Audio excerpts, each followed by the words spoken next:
Okay. So welcome everybody. It's great to be with you today virtually. I so wish that we were together at Allegheny College, but that can't be. So I'm very happy that we can be here together on this Zoom call to talk a little bit about some of the work that we have been doing, and you can share a little bit, hopefully in the workshop piece of this, about what you do with your development office. My name is Allison Schultz, and I'm the director for the Center for Academic Community Engagement at Siena College, and I'm here today with my colleague, Robin. Robin, you want to say hello? Hi, everyone. I'm Robin Sanders. I'm the Director of Major Gifts at Siena College. I've been with the college about 13 years, and about 3.5 years ago, I started working with the Office for Academic Community Engagement and Allison, and we're really excited to talk to you today about how we leverage that relationship. Thank you, Robin. And we also have Ali Bonilla from the Bonner Foundation. She's a summer intern at the Bonner Foundation, and she comes from University of Lynchburg, where she is a Bonner.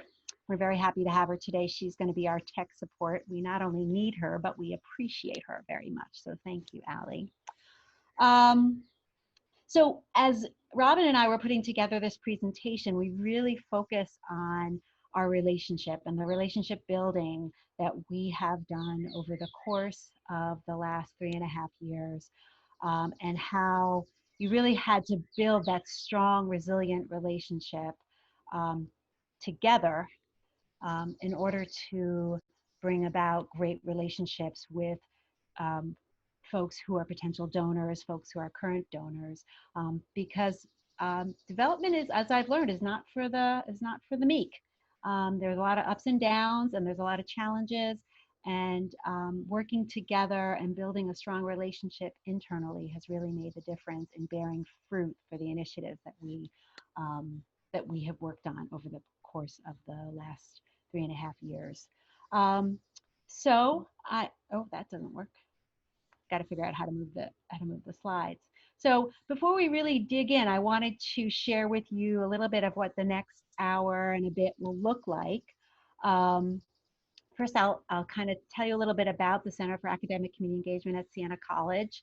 And also we'll do a little bit of a poll to find out who's here in the Zoom and what your relationship at your college is like between the Engagement Center and the Development Office. And then Robin and I will talk a little bit about the framework that we've developed as we work together in the process of gaining supporters, friends, donors to the Center for Academic Community Engagement.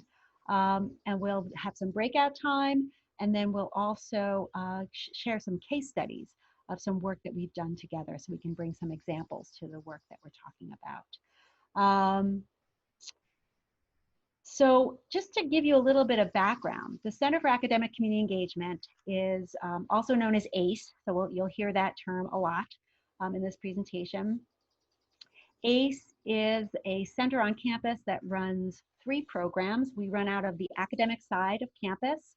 All of our programs have an academic component to them, including a certificate, an 18-credit credential that all of our Bonners and many of the students that participate in other programs at our center complete, so that they have an academic credential that ties together their community development work and their major, and it kind of gives them the ability to apply their major in the community, so that they really understand how things work, both in the theoretical area, but also in the experiential and practical area. Our center works, we have about, between our 2 undergraduate programs, our Bonner program and our next consulting program, and that's where we house our policy work. We also have an AmeriCorps Vista program. We have anywhere between 100 to 130 students and Vista fellows that participate in our program. We work very closely with our development office to develop relationships with potential donors, and really that relationship and that work that we do together is critical for the success of our center. We could not have our students doing the work that they're doing in the community and developing as leaders, civically engaged, community engaged leaders, if not for the work of our development office. So I really value and I'm grateful for the work that Robin and her team does to help our center. I'm going to ask Allie right now to launch the polls so we can get an idea of who else is here in the Zoom and what the relationship is like. So the first question is, I'm going to ask you to tell us about your campus. Let us know if it's a public or private school, whether it's a rural or urban campus, and where you are in student population, 3,000 or less, between 3,000 or 8,000, and whether or not you have more than 8,000 students. So if people could vote on that question.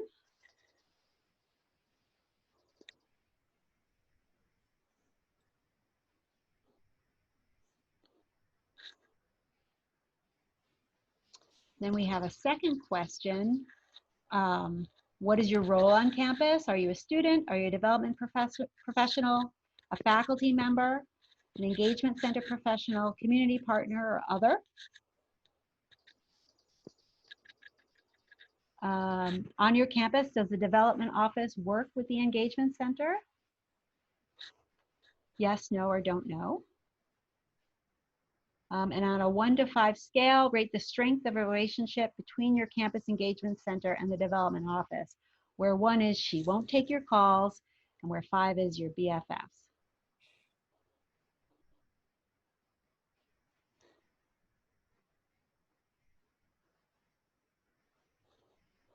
Give it a little more time.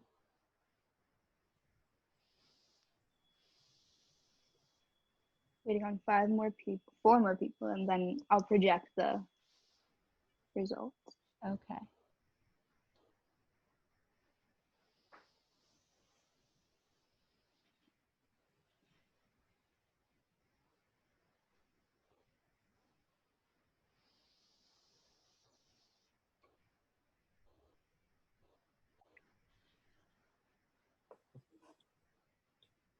All right, we're almost there. Okay, should we share? All right. So it looks like we have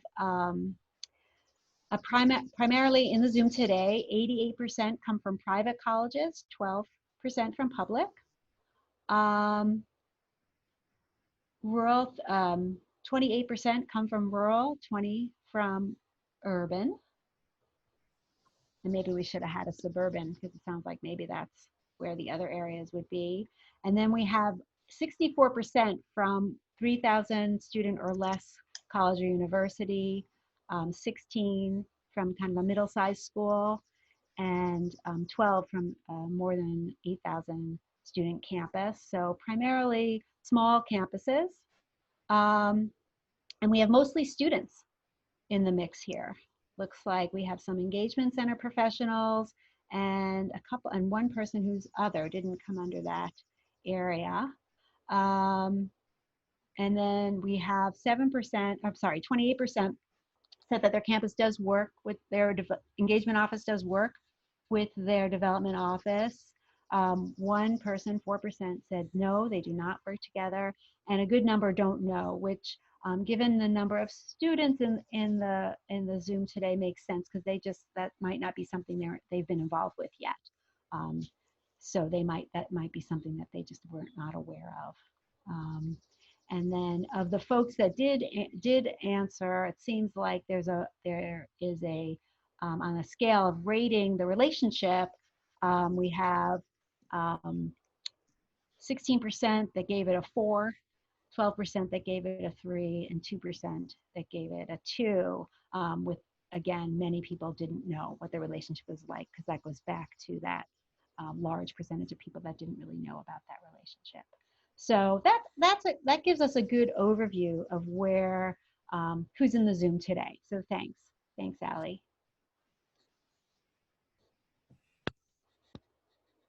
You want to pull the poll? Take that away.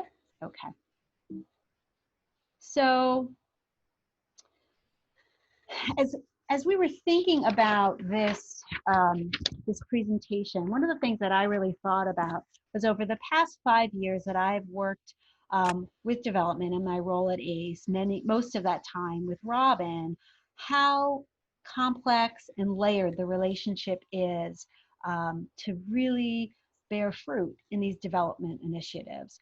We have both, we have to really think in the long term. These relationships take a long time to develop, both um, the internal relationships that I've developed and my team has developed with Robin and her team, the time that we've spent together to understand and grow as colleagues and partners in these initiatives, and also the time and space it takes to really initiate a potential gift from a donor takes a long time, and there's so much back and forth and so much individualization and responsiveness that needs to happen when you're working in the development space.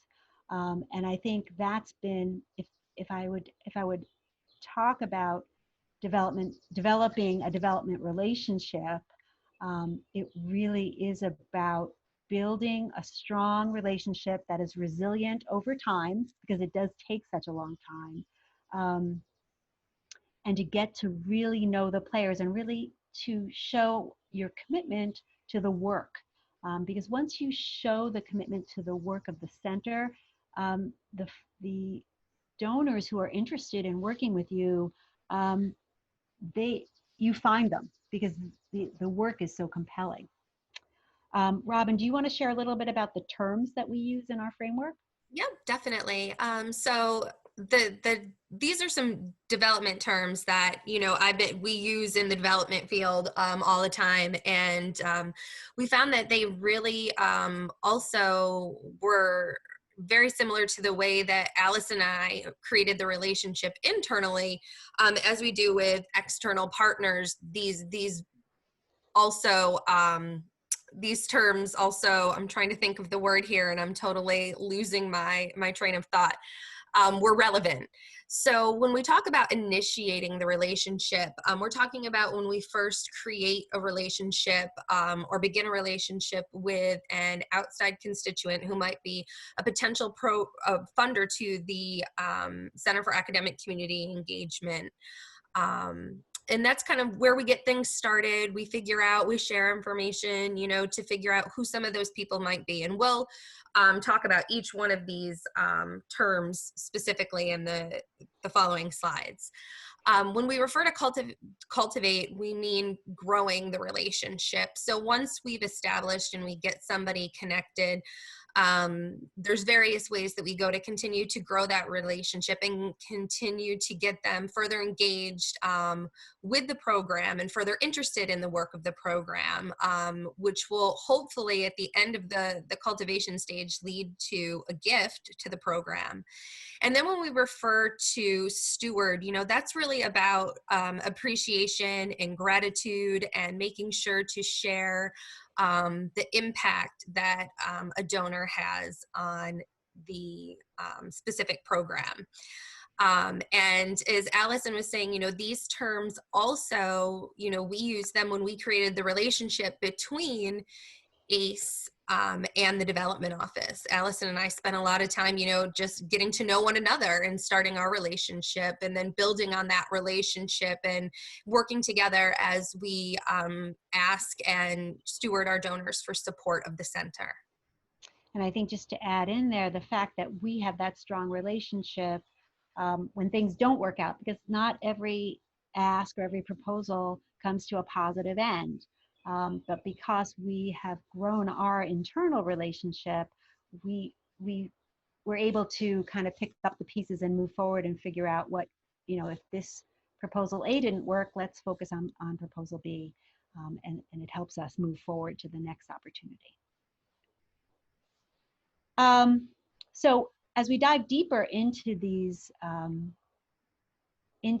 relationships, when we want to initiate, when we're looking to build a potential new partner, someone who's never donated or really doesn't know anything about the Center for Academic Community Engagement, one of the things we realize right away is we can't expect Robin or Robin's team to go out and meet with potential donors, meet with alum, if they don't really understand the work that we do. And the work that we do is complex and and I think they're sometimes hard to understand. So we have spent a lot of time educating the development team to really understand the work of community engagement, the work of the Bonner program, in our case, the work of the Next Services program and our AmeriCorps Vista program. One of the things that was really valuable is we had a meet and greet some time where we had a presentation for Robin's team. There were, I don't know how many people were in the room that day, 20 or 30 people. It's the whole team. It was a whole team. Yeah, there were a ton of people. And I presented, my colleagues presented, but really the most important piece of that presentation was to bring students into the room to share the work that they were doing in the community. Because as we know very well, the enthusiasm of students, the commitment of students to the work, and how they are connecting the dots between what they're doing in the classroom, what they're doing on campus, and what's happening in their work in the community with community members really has an impact. And so we felt it was really important to educate the community, with the development professionals on this work. And that's something that after we did that, then we continued the communication. So we are always sending the written materials that we produce, the any kinds of communications we have with potential donors or ideas we have. We're always sending that back up to Robin's team so that that team is constantly being updated and educated on the work that's going on. We invite them to a variety of different kinds of sessions that we do on campus so that they know, kind of get the pulse of what's happening at ACE, so that when they're in the community, they really are ready to showcase the work that's happening and celebrate the work that's happening.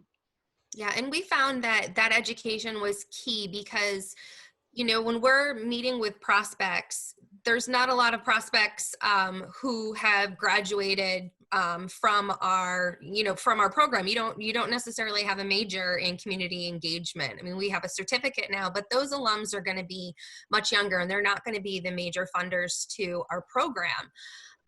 So learning what was happening, you know, with our Bonner student leaders and within ACE was really, really important because it allowed us to think about our donors and to really listen to find people out there who might be interested in supporting the center. You know, as we meet with people, they talk about, you know, things that are important to them, like, you know, homelessness or, you know, working in the community, or if somebody tells us they volunteer at their local food pantry, you know, those are the kinds of things that, you know, once we were educated and really understood what was going on in ACE, it allowed us to say like, oh, well, this would be the perfect, you know, opportunity or the perfect program to align this potential donor with, you know, because now we were more aware of the work that was going on and what, and we could align it with the interests of our donors. And that's something that we have found to be very, very helpful. And so many of our donors, they really do care about, you know, community issues and the work happening in the community. So when we can have those conversations and learn, you know, who might be interested, it allows us to begin and initiate that relationship so that we can further engage them with the Office for Academic Community Engagement. Sorry about that crazy slideshow right there. I don't know what happened. So once we find a potential donor or supporter of the center who, you know, who's interested in the work that we're doing, that's when a real growing or cultivation of the relationship begins to happen. And one thing that Robin and I found that really helped on the internal side was to have a standing meeting, a time every month where we know that we can talk to each other about what's going on with a particular foundation, with a person, with an alumni who has some potential interest in working with us. It enabled us to identify what works and what doesn't, how to maybe reuse a proposal, repurpose a proposal for if it, maybe it worked in one area and so we want to try to use it again in another area. It also allowed us to develop a case statement for ACE. And what that is it's sort of a, a white paper talking about the work of ACE. And we individualize it or use it in a way that responds specifically to each donor or each potential foundation, but we have kind of a template of ACE. So we're not redeveloping the wheel each time or reinventing the wheel each time we're trying to go out and cultivate a relationship. It kind of gives us the ability to see which areas work and don't work to cut and paste as we are growing our internal initiative. And when it comes to further engaging our potential prospects, this is something that Allison and I partner and we do together. And we found the most successful thing that we can do is to further, cultivate and get these potential donors engaged with the program is to have them meet our students. And so many of you on this call today are students. And I have to tell you, our Bonner students are rock stars. I mean, it is so amazing when we are able to get a prospective donor to sit down and chat with our students. And the students just talk about the amazing work that they're doing in their communities. They talk about the different sites, the different projects that they're working on. And we found that our donors, they love to engage with the students and they love to hear the work that they're doing. They can see the passion firsthand that our students have for the work that they're doing, which makes it so much easier. As somebody who works in development and fundraising is not an easy thing to do. But when our students meet with the donors and just talk about what they're doing, it makes closing a gift and getting a gift from a donor almost easy, because the students have kind of laid the groundwork and paved the way for us and have really inspired that potential donor so that they want to support the program. So if you're ever, have the opportunity as a student, if, your development office or, somebody from your engagement office comes to you and says, hey, well, would you be willing to talk about the work that you're doing with a potential donor? Please do it, because it's a great experience as a student for you to connect with a leader in our community. But it's also a way to help, secure funding for this program that's so meaningful to you. So I just wanted to kind of put that plug in there, knowing that we have so many students on the call today. And just to add in, when we invite students to participate in these kinds of meetings, I always say to students, it is not your job to gain these funds. It's not your job to seal this deal. Your only job is to go out there and share the work that you're doing in the community. I'm very clear about that, because I never want to put pressure on a student and I know Robin feels the same way, to put pressure on a student to feel like if the funding doesn't happen, that they've somehow been the cause of that. And I will tell you, we have had students participate in a number of initiatives to cultivate a relationship and cultivate a gift. And some have been successful and some have not been. It's never had to do with the students' participation. So students, I don't want to freak any students out about that, but it's just, the reason why funders and alum and foundations are interested in working with a program like an engaged, like a Bonner program or academic community engagement or whatever your center is called on your campus, is because of the work that's happening in the community. So it's very exciting to hear from the students. Okay. So the stewarding piece, what happens? What do you do after a gift is received? How do you, continue to build a relationship with that donor? And part of that work has to do with the communication and accountability that happens behind the scenes in the internal relationship between your engagement center and your development office. And at ACE, we really, what we know is important is the communication. And again, that goes back to that standing meeting that Robin and I have. Stewardship is part of that discussion. How are we going to make sure that the funding that is happening, the funding that has been given is being used in the way that we said. Now, you know, Robin and I have worked together for a number of years. I know that her office is going to produce the financial reporting and any other reporting that's required by the donor, and she knows that I'm going to integrate the funding in a way that meets the requirements of the donor. So that at the end of the year, when we have to produce some kind of report, it's just a matter of summarizing what we've already done. We're never backtracking. But that comes from spending a lot of time together and holding ourselves and holding each other accountable for the work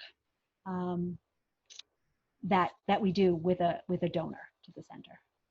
And when it comes to expressing our gratitude to our donors to the program,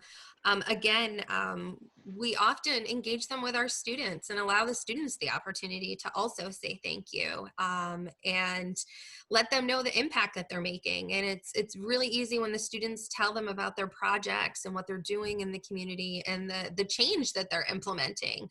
You know, a donor feels really, really good about the gift that they made to the program when they can hear firsthand about the change that's being made. So this is a model that we've actually used quite frequently to thank our donors, is to keep them, you know, engaged with our students and invite them back to hear what they're doing. And, you know, sometimes we give them you know, smaller gifts that are meaningful as a way to thank them for their support. And, you know, we do some other things like that. As Allison said, you know, we send our official financial reports, letting them know how their funds were spent. But I think that the most impactful is when they engage with our students. And we find a lot of times if we are successful and we do a good job during the stewardship phase of the relationship, the next gift just typically tends to come quite naturally, because we've been thanking them, we've been informing them and educating them of the impact that their gift has made, and they're already motivated to continue supporting the program. So now I think, Allie, we're going to ask you to, in a moment, to create some breakout rooms so we can talk a little bit about about the relationship on your campus between your center, your engagement center, and your development office. And I know there are a lot of students on this Zoom, and so maybe students can talk a little bit about if there's been on their campus, if they feel like there's been any connection for them to meet some potential donors. And also if you know whether your campus uses a similar framework and if it's been helpful at all. And I do ask, when we come back, we'll be in the breakout room for a few minutes, if one or two people could share a little bit what's said in the discussions. So Allie, do you want to create those breakout rooms? Thanks. Does 25, so we can do 5 rooms of 5. Okay. And we'll do that for about 5 minutes. Make sense? Okay. Okay, we'll see you guys in the breakout rooms. Welcome. Oh, good. Is there, Allie, can you see, I guess, what's the way, I'd love to have some feedback from the different breakout rooms if one or two people could share what they talked about in their breakout room about what's working with development at their center. Would somebody be interested in sharing? I would. Oh, great. Thank you. I just had a quick question. My name is Joshua Perez. I'm a rising sophomore at Rollins College. And our group had a question about what is the difference between the engagement center and the development office? That's a very good question, and I'm sorry that we didn't make that clear. So the engagement center on our campus, or the Center for Academic Community Engagement, is the center on campus that connects students, faculty, and administrators, with nonprofit organizations and community members in our community near Albany, New York. That's where the Bonner program is housed. That's where our AmeriCorps Vista program is housed. The development office is a separate office on our campus that does a variety of initiatives for fundraising and for relations with donors and alumni. Does that make sense? Yeah. So I guess that kind of leads into what we discussed. At least at Rollins, we have a big, I wouldn't say big, but we have a building and a whole department called CLCE, the Center for Leadership and Community Engagement. And I feel like for us, the Community Engagement Center and the Development Office are one and the same, because they both, that one office does both things you just described. So you do your fundraising internally for the center? Yeah. Interesting. Robin, I think you're on mute. Okay, sorry about that. Yeah. Does somebody else want to share what they talked about in their breakout room? Hi, I can go. I'm Elena from Brown University at the Steward Center, and I was with Robin and Jeffrey. What we came to the conclusion of is that none of us, well, Jeffrey and I don't directly work with the development office. We at Brown have a lot of different programs, and so some are dependent on working with the development office for grants, but specifically a lot of our staff don't have anything to do with that. It's more of what the director of the center does specifically. So yeah, we don't have a lot to report out. Okay, all right, thank you. So anyone else? Just I don't want to, if someone has something they want to share, I don't want to cut that off. Nobody else? Okay. We can always share later.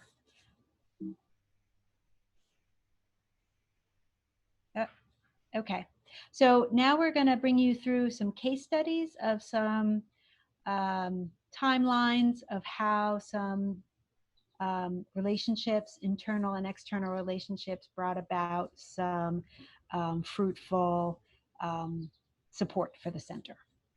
All right, fantastic. So I am going to talk to you about the individual donor that we worked on together. And I think the one thing that I really want to point out is that when you start at the initiate phase and you kind of work through building a relationship with a prospective donor who then becomes a donor to the program or to the center, it takes a long time. It's not an easy process. And that's where the resilience really comes into play, is that you need to be patient. There's so many twists and turns that could come up, and it is a process. And, you know, that's something to take into consideration. It's not like you can just go ask somebody for money and, you know, boom, they're going to give it to you.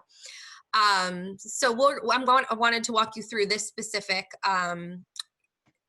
case study of this donor, and this ended up being a very fruitful outcome for us. So this relationship was started by a trustee from our college, and he reached out to development, and I reached out to Allison to let, he basically said, you know, I have this friend who could fund your program, and I think you should send him a proposal, let him know what you're doing, and, you know, then we'll see what happens.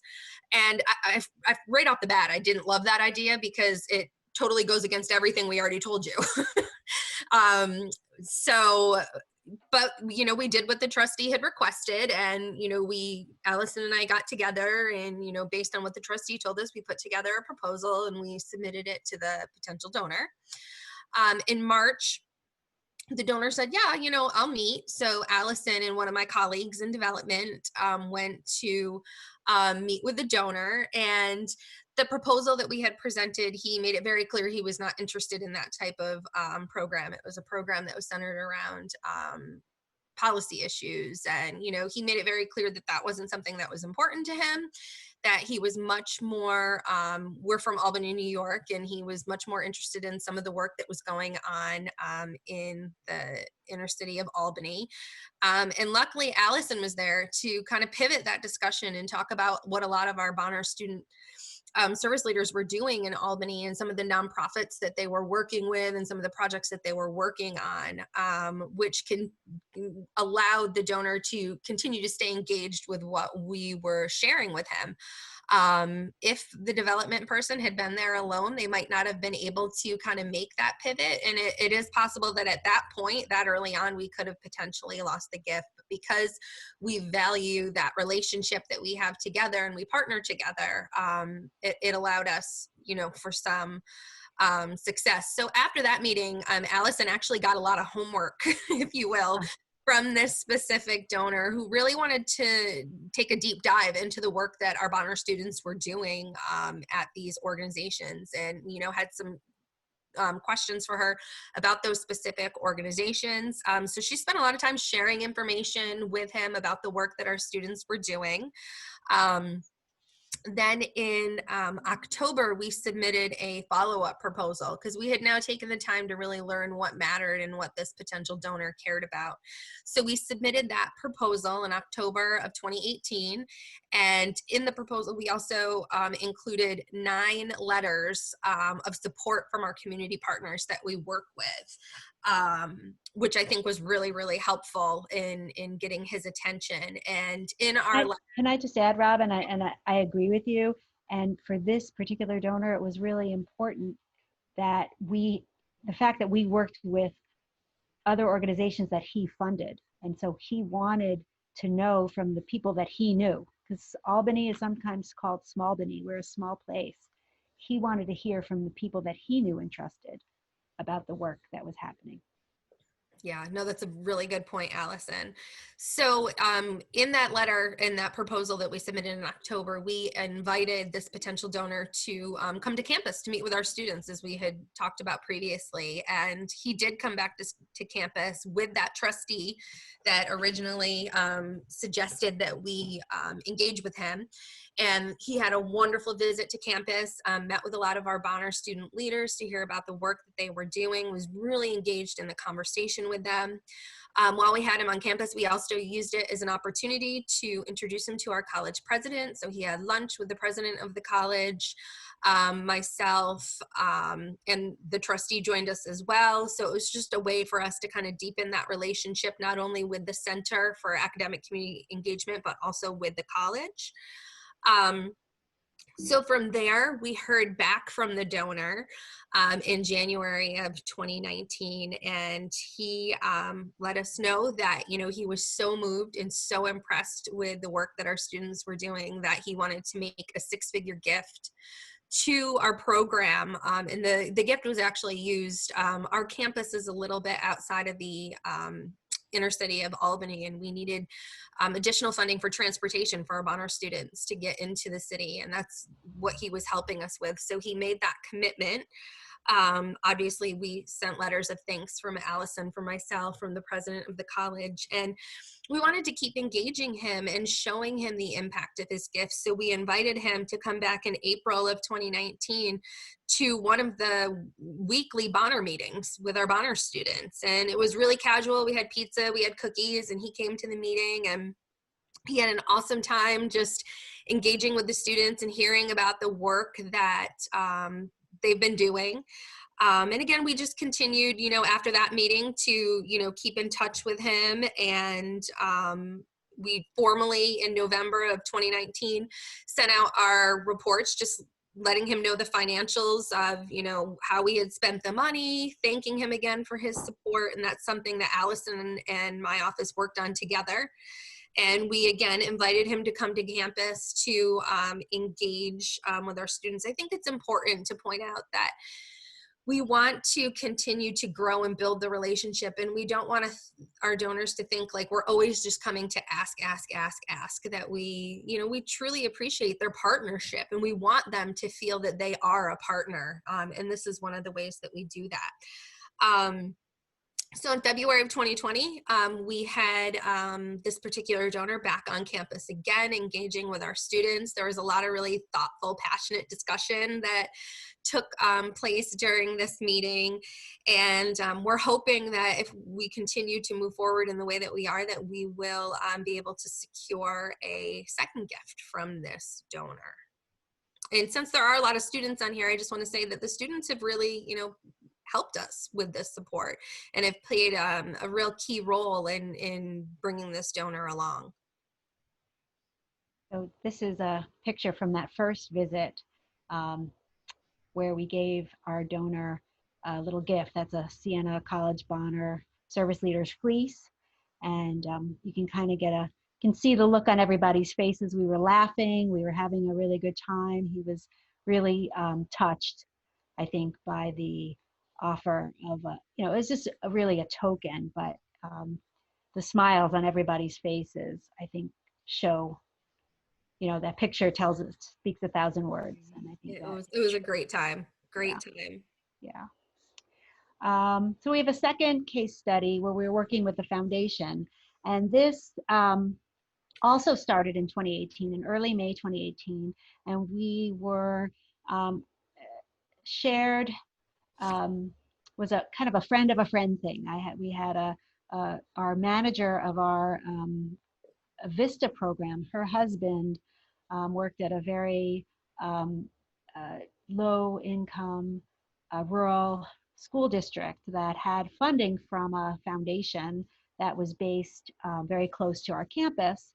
And that the husband thought that the foundation, the representative of the foundation, would really be interested in the work that was happening at the Center for Academic Community Engagement. So through our AmeriCorps Vista manager, we had a meeting at our center in early May of 2018, and the foundation representative, he was just so excited about the work. I just had never, it was so interesting because he was so happy to be meeting with us, because I think he was a little bit new to the capital region of New York. He didn't know a lot about Siena College. He just didn't know that the community engagement work was happening between campuses and community organizations. And I think he felt like he found his niche. He found a space where he felt very comfortable. And so at that time, he encouraged us to put a proposal together. And we encouraged him to join us at our Engage for Change conference, which is an annual conference that we do every May. We bring together faculty, community partners, and community members who are working together to address issues of social inequality in the capital region. And he, to our surprise, signed up right away for this event. He also continued to encourage us to submit a proposal. That's when we worked very closely, hand in hand, with the development office to make sure that we were putting together a proposal that would work for them. He really wanted to do something small to start. He kind of wanted to dip his toes in the water with ACE, and we were happy to do that. And in June 2018, which was really just a month after we heard about, we met with him. We were actually at SLI at Wagner College. We found out that this foundation approved a $20,000 grant to fund part of our next consulting program, and part of a Vista who is going to work in our office to develop some faculty contacts and connections for us. So we continued to steward that funder with we invited him to attend our closing dinner for our orientation program for all of our students that happens in August before the semester starts in August 2018. And he continued to be this enthusiastic sort of cheerleader for ACE. And it was wonderful. His foundation had time on the public radio station where they could suggest nonprofit organizations to be interviewed by the local public radio station. And he had my colleague Ruth Castle and I interviewed. And that was a great opportunity for publicity for Siena College, for the Center for Academic Community Engagement, and I think most importantly, for the work that's happening in the community. So that was a really wonderful opportunity for us, that just developing this relationship with this funder really gave the center and the college. So we were really excited about that. As we moved into January of 2019, again, as I was saying, his enthusiasm for the work that we were doing and his belief in the program, he signed up to be a client. His foundation signed up to be a client of the next services team. That's, as I said, a business consulting opportunity. And the next team redesigned their website. And that went through the spring semester of January 2019. And that website is still in use today. Again, in May 2019, this individual returned to Engage for Change. He really loves the community. He loves the people that he engages with at these kinds of events. And so he's really become a staple at our events. Again, we invited him back to our summer Gear Up, our orientation program closing dinner, which was a little bit different last year. So it wasn't a full ACE dinner, it was just a next dinner, but he really enjoyed that. And he again encouraged us. He said, you know, that first grant, that went really well. We want to fund you again.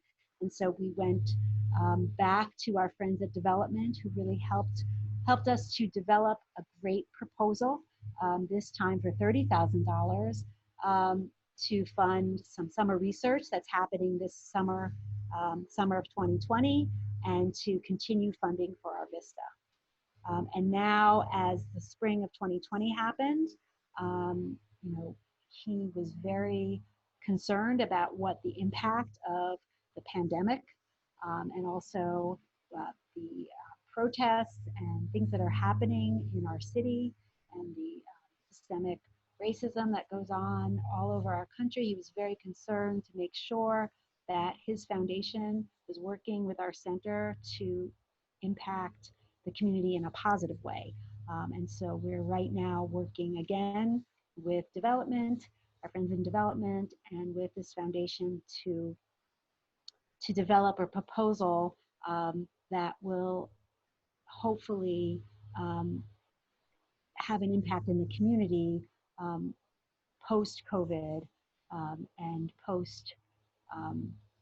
post-pandemic that will really be a way that we can grow our community and work toward a thriving community in the capital region of New York. So that's been, you know, again, that's been almost 2 years. Yeah, it's been 2 years since we've really gotten to know this foundation and this one individual who's really been a believer in the work. And it takes time to grow that relationship, and we continue to talk with him probably weekly. Someone in my office is speaking with him. So if we have time, I'm sorry. I just wanted to jump in here. I'm almost wondering, because you know, we found out earlier that, you know, there's so few people working with development that maybe we want to skip the breakout room too, because they're not probably going to have a whole lot to give to that, and maybe open it up for questions early if people have questions on maybe how to, you know, start that relationship with your development office, or how to work with development, or how to, you know, get the two offices working together. Thoughts, Allison? I agree. I think it makes sense because there's so many students in the audience, and so we'd love to hear from students, to hear about any questions they may have about how to work with the development office. And also I'd love to hear from any folks from engagement centers who have questions about how some of this has worked, or any other questions that people have. So happy to do that. I'm just going to move to the questions. So let's open it up. Now, are people unable to mute themselves, or Allie, or do we need to do the questions by chat? How do we do that? So I think everyone should be able to unmute themselves, but if you're finding any trouble, write it in the chat and I'll go and unmute you if it's becoming a problem. I had a question. I wanted to know if you guys always work, like, what did you guys do before Siena College? Oh, good question. Robin, do you want to go or you want me to go? Yeah, I mean, my entire career has actually been in development and fundraising. So as a student, my background, I went to SUNY New Paltz, a state school in New York. And as a student, I was a phone-a-thon caller, believe it or not. It was just a job I had on campus. And I ended up working in the alumni office at my alma mater. Really, really enjoyed working with alumni, got some experience fundraising. And then that's how I started my career in development. From there, I went to Empire State College, which is also part of the SUNY system in the state of New York, and I worked there for about 3 years. Then after that, I went to RPI, Rensselaer Polytechnic Institute in Troy, New York, doing annual giving, and I worked there for 3 years. And then I ended up at Siena College, and like I said, I've been there 13 years now, working in all areas of development. I spend a lot of time raising funds for scholarships, and one of my liaison relationships. So our development office, the gift officers have different relationships with the centers on campus. So one of my relationships is with the Center for Academic Community Engagement, and that's how I, focus my work and work with Allison. So I have worked basically my entire career as well in higher education administration. And I worked right out of college, just about right out of college. The only way I can put it is I stumbled into a job at Georgetown University. I was living in Washington, D.C., and I had applied for a job that was in the paper for the admissions office. And when I was called in for the interview, I said something about an admissions position. And she said, "Oh, I don't have an admissions position, but I have a position in financial aid. Are you interested in that?" And I thought, absolutely, I would love to work on this campus. And I just really loved working with students and families to help students meet their academic and professional goals. And I worked at Georgetown first in the financial aid office and then in the undergraduate business school, and worked my way up to an assistant dean's position at Georgetown in the business school there.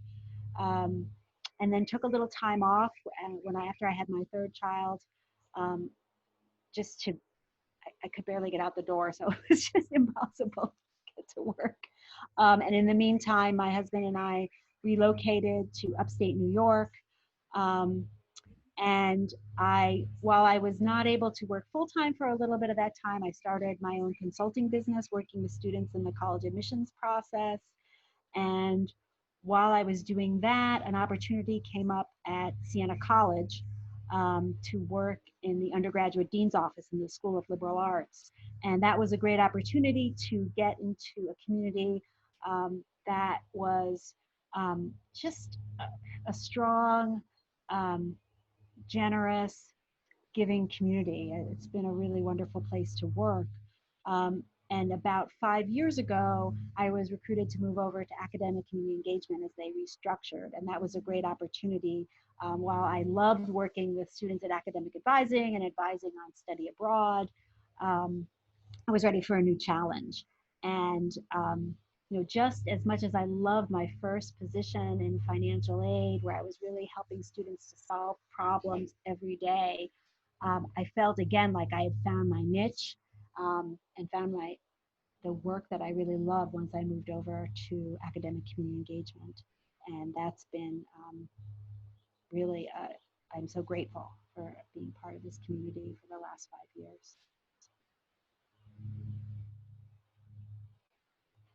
Thank you for answering my question. And wow, your backgrounds are amazing. Oh, thank you. Now, who's that who asked that question? And what school are you from? I'm from Guilford College. Uh-huh. I'm honor James and Megan. If you know them, I know James. Yeah. So I'm a first year going into my second year at Guilford. And I'm just very interested in fundraising and outreach and admissions as well. So that was beautiful to hear you guys' story.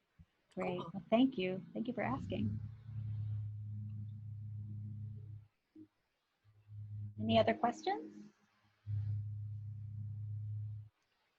I have actually a question for folks out there. I'm wondering, this is for the students, as Bonners, if you have been asked to participate, to meet with, to share with donors, current donors or potential donors at your schools, if that's been something that you've been part of, if that's something that, or maybe if not you, other students in your program.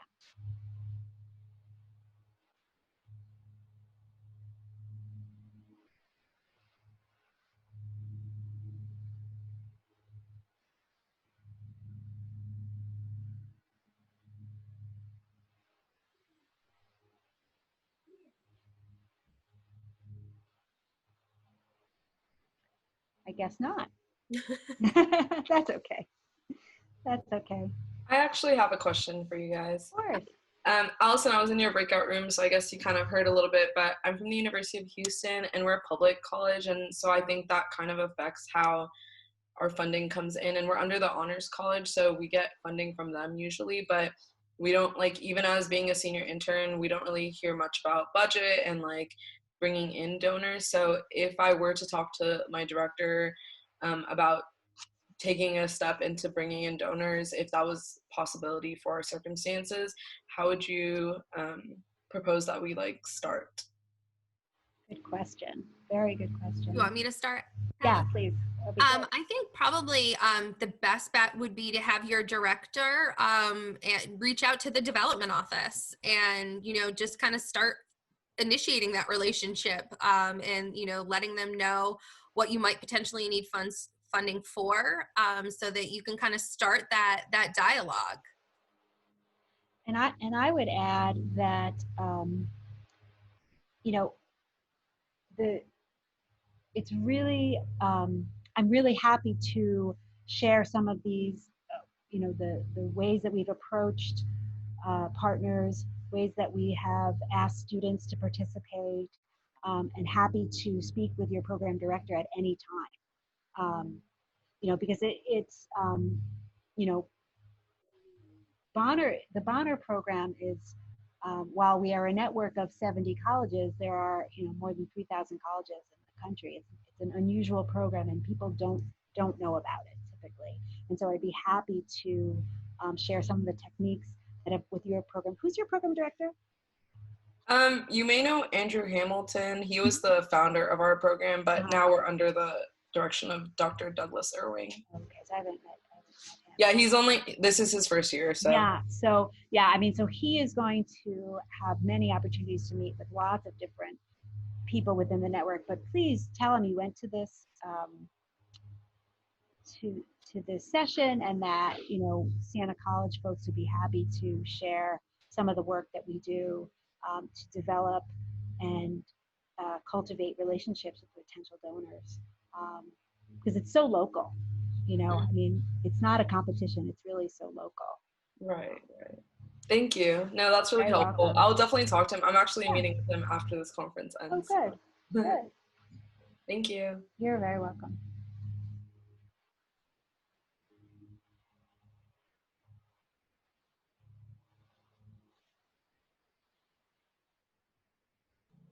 Any other questions?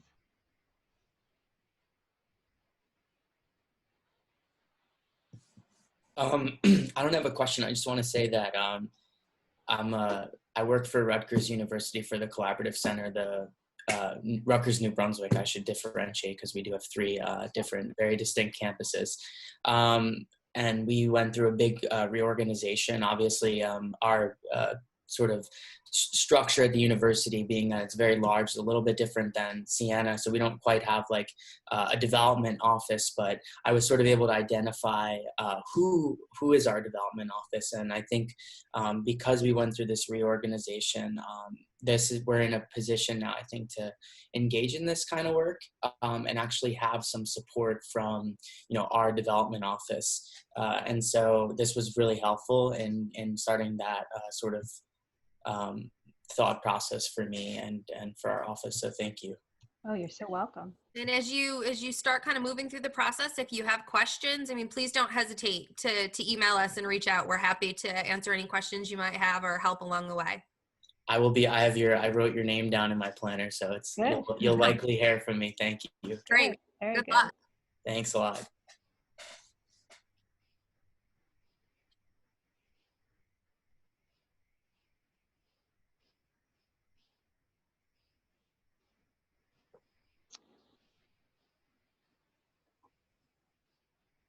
Well, if there are any other questions, we're happy to answer them either here or if people want to email us. We really appreciate your involvement. Thank you, Allie, for the polls. Yes, thank you. Thank you. And thank you, folks, for participating in the breakout sessions. And we hope you enjoy the rest of SLI.